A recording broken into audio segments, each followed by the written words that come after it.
পাঠের পরিপাট্য, কলমে সালমান হাবিব।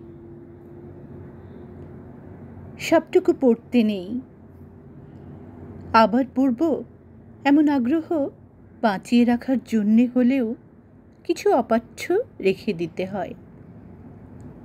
সবটুকু পড়া করা হয়ে গেলে মানুষ আর পড়তে চায় না, কিংবা পড়লেও তখন আর পাঠের দ্বারস্থ হয় না।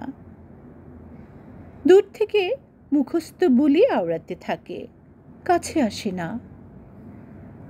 পড়া হয়ে গেলেই ক্লাস ডিঙানোর মতো করে দূরত্ব বাড়াতে থাকে মানুষ। নতুন ক্লাস, নতুন পাঠের আশায়। আমার তাই কবিগুরু রবীন্দ্রনাথের ছোট গল্প হইতে ইচ্ছে করে, শেষ হইয়াও হইল না শেষ টাইপের। পাঠে আমি তাহেরা আনারকলি।